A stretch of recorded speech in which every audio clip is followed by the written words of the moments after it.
Hi, I'm Mark Gaylor, Sony Alpha Ambassador for Australia, and today we're going to be looking at taking great portrait photographs using a Sony Alpha E-mount camera. I'm not going to be using any other equipment, just the standard kit lens, and we're going to take some professional looking results. Okay, we've chosen a location just in a public park, and as you can see, on a really sunny day, you might think that you want to move the model into the sunshine. But this creates some quite unflattering shadows across the model's face. The best location is to move around to the shaded side of the building. And I'm going to choose a very simple background. This wall doesn't have any regular geometric lines like bricks or vertical lines, and that's going to create the perfect backdrop. It'll almost become like a studio backdrop for this portrait shot. I've got the A6000 camera here, and it's the 1650 kit lens.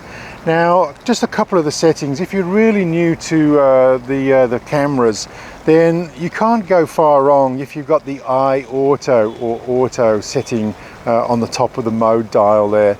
And you probably want to zoom out to 50 millimeters. Okay, a couple of the other settings you might want to just make sure you've got set up is make sure the face detection is switched on, and switch the ISO to auto, and you're pretty much ready to go. Okay, now Tegan is standing a meter or two away from that wall, and that's going to help throw that background nicely out of focus. Okay, now when we're in portrait mode, or which the camera will select in auto, that's going to choose a shallow depth of field.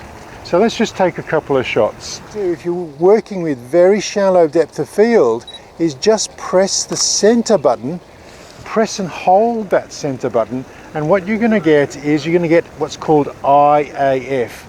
Not only will the camera focus on the face, but it's going to lock focus on the eye, just to make sure that the most critical part of the portrait, the face, is absolutely pin sharp.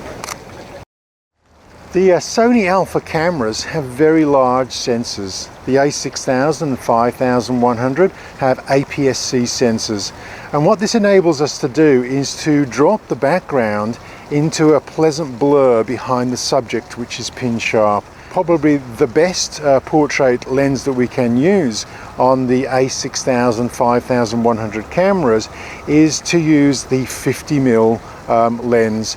This gives us a very bright aperture of 1.8. Now, if you're moving up and you're getting a little bit more comfortable with the camera settings, then we can also switch from the auto setting, or the auto setting, into aperture priority. This allows us then to select the wider apertures that we want to use. I'm going to select a very wide aperture on this lens, and we're going to keep the ISO into auto again, and the camera will take care of the exposure for us.